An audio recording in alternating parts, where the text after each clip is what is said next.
The Empress's Thread: How Asian Women Engineered the Silk World. Chapter 5, Weaving the Cosmos, the Drawloom Engineers. Listen closely to the standard history of the computer, and you will be told to listen for the clatter of brass gears. You will be directed to the smoke-choked workshops of 19th century Europe. The story always begins with a familiar cast of Victorian characters. We are taught to revere Charles Babbage and his analytical engine. We are taught to celebrate Ada Lovelace, whose visionary mathematics laid the groundwork for modern programming. And crucially, we are pointed toward Joseph Marie Jacquard, the French weaver who invented a loom controlled by stiff pasteboard punch cards. In this established, comfortable chronology, Jacquard's cards are presented as the vital missing link. They are the bridge between the ancient, manual craft of textile production and the dawn of the automated digital age. But this timeline is a fiction, or, at the very least, it is profoundly incomplete. Jacquard's pasteboard cards were not the beginning of algorithmic programming. They were merely the late mechanical automation of a mathematical logic that had already been practiced, perfected, and executed by human beings for thousands of years. Long before the Industrial Revolution, the fundamental principles of computer science, binary logic, data storage, algorithmic sequencing, and spatial computation, were engineered by Asian women. These women operated one of the most monumentally complex pieces of machinery in the ancient world. They did not work with brass gears or vacuum tubes. They worked with wood, bamboo, and silk. And the machine they operated was the drawloom. To understand the drawloom, you must completely discard any lingering, romantic notions of delicate domesticity. Erase the image of a solitary, peaceful woman sitting by a sunlit window with a simple spindle. The drawloom was not a quaint craft tool. It was a massive, towering, heavy piece of industrial equipment. It was a prehistoric computer. And the young women who commanded it were the world's first coders, translating complex mathematics into physical reality centuries before the Western world possessed the language to even describe what they were doing. Let us break down the fundamental logic of the machine. At its absolute core, weaving is the interlacing of two distinct sets of threads. You have the warp, which consists of the threads held tightly under tension, running vertically from the back of the loom to the front. And you have the weft, the thread that is carried horizontally by the shuttle, passing over and under the warp. On a primitive loom, the weaver uses foot pedals to lift half the warp threads at once, creating a simple geometric space called a shed, through which the shuttle is thrown. But as the aesthetic demands of the ancient Chinese courts grew, simple geometric bands were no longer enough. The emperors and empresses demanded sprawling, non-repeating motifs. They wanted curvilinear designs. They wanted ascending dragons, descending phoenixes, lotus flowers, and clouds. To create these complex, multicolored brocades, the weaver could no longer just lift half the threads at once in a repeating pattern. The loom required a mechanism capable of isolating and lifting specific, individual threads on command, and changing that selection with every single pass of the shuttle. This brings us to the fundamental binary logic of the thread. In weaving, a single warp thread is subject to an absolute, unyielding binary condition. For every pass of the weft, a warp thread is either lifted to allow the color to show, or it is left down to hide it. It is an open circuit or a closed circuit. It is a 1 or a 0. When you scale this simple binary choice up to thousands of interconnected threads, it becomes a matrix of staggering complexity. A standard panel of Nanjing cloud brocade, measuring just under a meter wide, contains over 11,000 individual warp threads. To weave a complex pattern, the system must individually address and actuate specific combinations of those 11,000 threads for every single millimeter of the fabric's progression. The drawloom accomplishes this through an ingenious dual harness architecture, effectively separating the baseline structural code of the fabric from its complex visual output. The loom features a groundweave harness, operated by the weaver seated at the front using a series of foot pedals, which manages the underlying structural integrity of the cloth. But rising above the back of the loom is the pattern harness. This is the computational heart of the machine. It requires a towering wooden superstructure known as the flower tower. And it is here, perched high above the thousands of taut silk threads, that the drawgirl sat. The draw girls, or weaving assistants, were the human equivalents of a computer's central processing unit. Positioned atop the massive wooden frame, they faced a dizzying array of thousands of suspended cords. Their job was to operate the flower template, the physical manifestation of the pattern's memory. Before a single thread was mounted on the loom, the code had to be written. In the context of Chinese silk weaving, this source code is known as the design draft. The creation of the design draft was a feat of staggering mathematical translation. Master artists would first paint the desired motif onto paper. This free-flowing artwork then had to be digitized. Long before pixels existed on a computer screen, Chinese textile engineers utilized a grid system. The painted design was overlaid onto a meticulously measured grid, where each individual cell represented a single intersection of warp and weft. The smooth, curved line of a dragon's claw had to be converted into a stepped, binary grid. Every square in this grid was assigned a value, determining which color of thread would be visible on the surface. This process of decoding the pattern into thousands of hand-drawn cells is fundamentally identical to modern raster graphics processing. The design draft is not merely a picture, it is an algorithm. It provides the exact sequence of mechanical operations required to reproduce the image in silk. But how do you feed this paper algorithm into a wooden machine? You have to build a memory storage system. The draw girls and loom mechanics manually converted the two-dimensional algorithm of the design draft into a complex, three-dimensional system of loops and knots.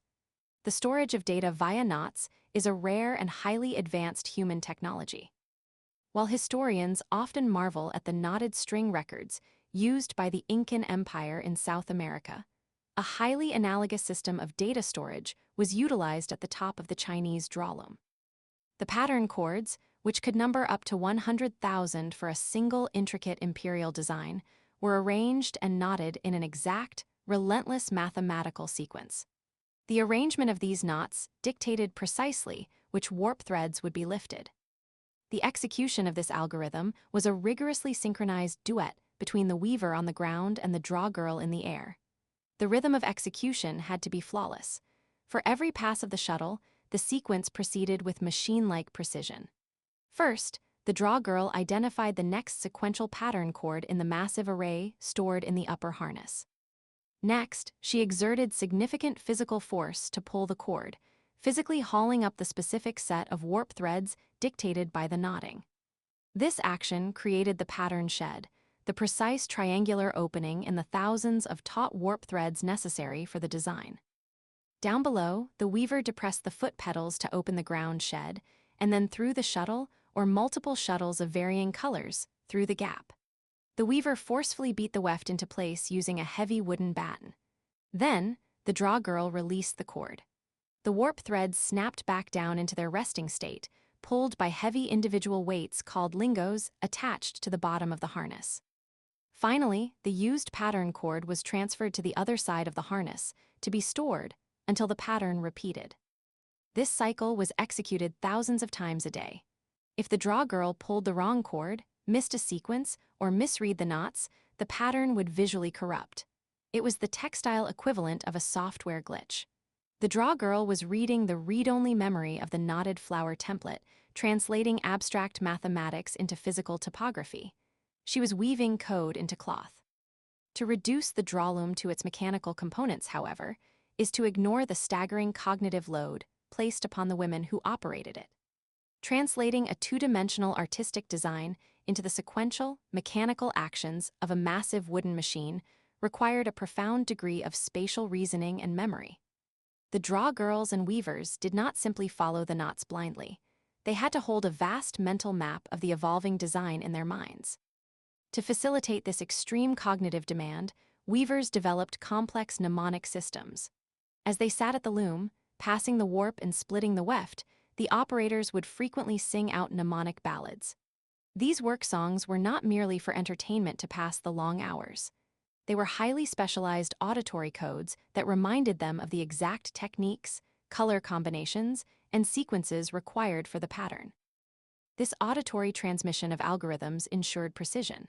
Master weavers compiled their immense technical knowledge into localized, dialect-specific formulas that were passed down generation to generation. For example, when weaving the culturally ubiquitous and mathematically complex phoenix motif, artisans relied on a specific phonetic formula passed down in the Nanjing dialect. They sang that the phoenix has three longs: long eyes, long legs, and long tails. These seemingly simple lyrical cues served as real-time error correction protocols. If the physical output on the loom did not match the geometric proportions dictated by the song, the weaver immediately knew a variable had been incorrectly executed. The synchronization of color required equally intense cognitive tracking.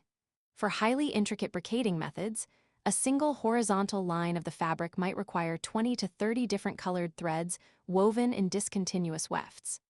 The craftspeople had to map these colors in their minds continuously to ensure the output was complex but not chaotic, unified, and harmonious. This mental color mapping process was colloquially referred to by the weavers as the collection of meat and vegetables, a tactile and sensory metaphor for organizing discrete variables into a unified whole. The workshop itself was an environment of total sensory immersion, vibrating with the rhythm of cognitive processing.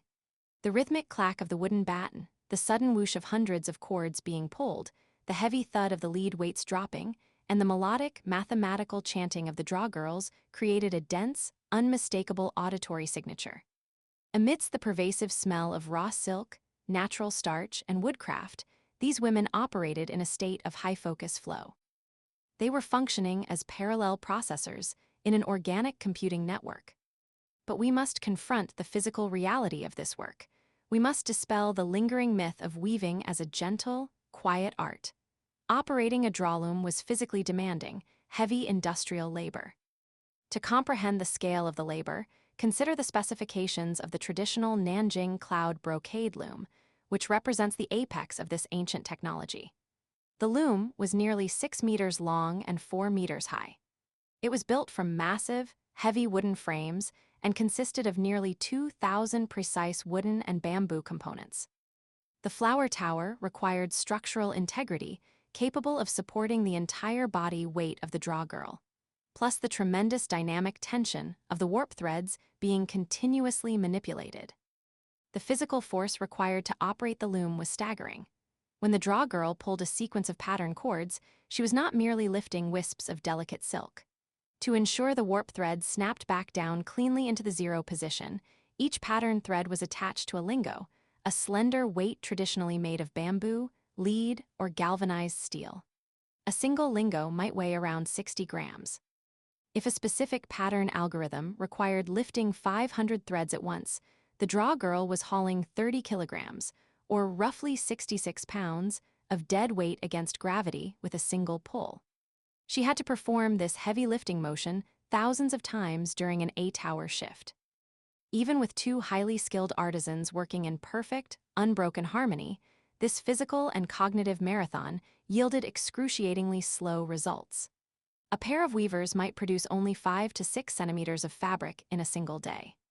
The precious materials, complex techniques, and massive amount of labor involved earned the fabric the reputation that an inch of the brocade was worth an inch of gold. To this day, the level of craftsmanship required to produce authentic Nanjing cloud brocade remains unattainable by any modern, fully automated machine. The intense physicality of this work had severe consequences for the human body. Recent ergonomic analyses and historical studies of traditional sericulture and silk weaving workshops reveal a grim reality of occupational health hazards. These women were the biological engines driving a massive industrial export economy, and their bodies paid the price. The labor resulted in a profoundly high prevalence of musculoskeletal disorders. The weavers sitting at the base of the loom experienced chronic lower back, hip, and knee pain from the repetitive motion of the foot pedals and the forceful swinging of the heavy batten. The draw girls, perched above, endured extreme upper body strain. Their shoulders, arms, and wrists bore the brunt of pulling the heavily weighted harness cords all day long. Furthermore, the environment of the silk workshop presented severe respiratory and visual hazards. The air in these traditional workshops was often thick with fine silk dust, natural starches, and the particulates of natural dyes. Decades of breathing this industrial air led to high rates of chronic cough, chest tightness, and shortness of breath. Additionally, the precise nature of the work, which involved tracking tens of thousands of microscopic threads, was often conducted in less than optimal natural light or flickering oil lamps. This constant, intense visual focus demanded severe visual acuity, predictably resulting in long-term eyesight deterioration. Recognizing the immense physical toll of this labor is crucial to honoring the women who performed it. They were engineers subjected to the brutal realities of ancient heavy industry. For decades, the exact timeline of the drawloom's development remained a subject of intense academic debate. Western historiography often assumed that complex patterning technology migrated slowly from the Middle East to China, or that it evolved much later during the Tang or Song dynasties.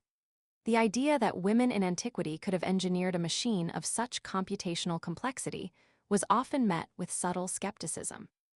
However, a groundbreaking archaeological discovery recently shattered these assumptions and entirely rewrote the history of early technology. In 2013, during an archaeological survey ahead of subway construction in Chengdu, located in China's southwestern Sichuan province, workers unearthed a wooden tomb. The tomb was dated to the Western Han Dynasty, specifically during the reigns of Emperor Jingdi and Emperor Wudi, spanning the 2nd century before the Common Era. The tomb belonged to a woman of about 50 years of age.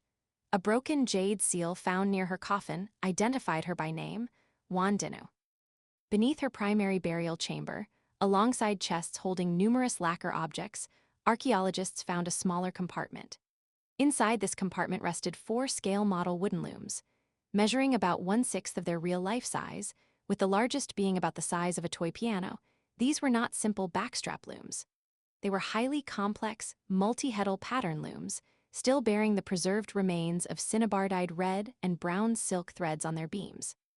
This finding provided the earliest direct, irrefutable evidence of pattern weaving in the world, predating previous evidence by several centuries. But perhaps even more stunning than the mechanics of the models were the figures accompanying them. The tomb contained a miniature diorama featuring 15 carved wooden figurines, each about 10 inches tall, meticulously painted and posed in the act of operating the looms and their accessories.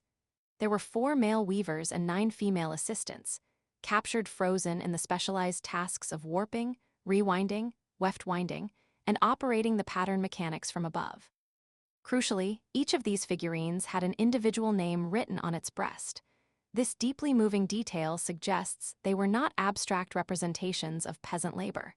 They were specific, highly valued individuals. They were likely the actual master weavers, engineers, and drawgirls who worked under Wan Dinu's management. The placement of these complex machines and named artisans in the tomb of a high-status woman underscores the immense prestige and economic power associated with textile engineering in the Han Dynasty. The discovery in the tomb of Wan Dinu represents the missing technological link.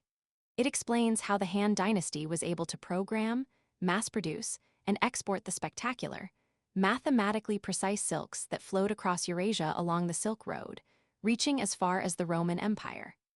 The women operating these looms in Chengdu over 2,000 years ago possessed a technological superiority unmatched anywhere else in the world at that time. They had unlocked the secrets of mechanical automation and binary pattern storage. The mathematical brilliance of the drawloom, the spatial intelligence of the coders, and the physical sacrifice of the weavers were ultimately harnessed in service of something profoundly transcendent. The output of the drawloom was not merely clothing. It was a physical manifestation of Chinese cosmology, political authority, and state power. In ancient and medieval China, the gendered division of labor was often summarized by the proverb that men plow and women weave. However, modern feminist historians emphasize that this was not a hierarchy of subordination, but a relationship of vital economic complementarity. Agriculture fed the physical body of the empire, but weaving clothed its soul and fueled its economy. Silk production gave women a constructive, indispensable economic role. Silk was used as a currency to pay taxes. It was used as a diplomatic tool to forge alliances and bribe nomadic invaders. And it was the ultimate, highly regulated marker of social hierarchy. Because of the Drawloom's unique capacity to store and reproduce incredibly complex visual data, it became the medium through which the empire communicated its ideology. The motifs woven into the silk were rich in semantic function. The draw girls were quite literally weaving the cosmos. When a draw girl perched in the flower tower pulled the sequence of chords to render the image of the Chinese dragon, she was not just creating an animal decoration.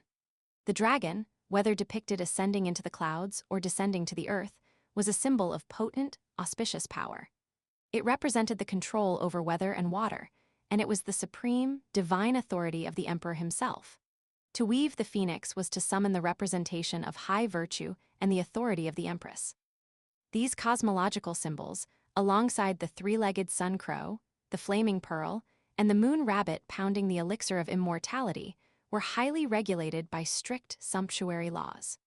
The Drawloom was the only machine on Earth capable of rendering these sacred algorithms with the requisite density and precision. The act of weaving itself was heavily mythologized in Asian cultures, often equated directly with the creation of the universe. From the Hindu traditions, where the first threads of creation emerge from the deity Vishnu's navel, to the Assamese folktales in northeast India that narrate the birth of divine silk, to the Navajo reverence for Spider-Woman in North America, the loom was universally recognized by ancient peoples as an instrument of divine creation. The intricate, interlocking geometric motifs of traditional textiles were viewed as cosmic mazes, reflecting the fundamental order and interconnectedness of the universe. By operating the Drawloom, the draw girls were engaging in a form of applied alchemy. They were taking raw, biological material spun by a caterpillar, passing it through a heavy wooden engine of mathematical logic, and transforming it into the physical embodiment of the heavens. They engineered the visual language of empires. The history of technology is deeply subjective. It is shaped by who is permitted to write it, and by what society deems worthy of being classified as engineering. For centuries, the immense intellectual and physical labor of Asian women at the loom was categorized merely as craft. It is a dismissive term that subtly strips away the recognition of mathematical genius, architectural design, and industrial scale. To study the Drawloom is to rectify this historical blindness. The Drawloom stands as one of the greatest technological achievements of the ancient and medieval world. It is a machine that bridges the gap between the organic world of the silkworm and the algorithmic world of the computer. Its operation required a profound synthesis of binary logic, spatial intelligence, physical endurance, and artistic vision.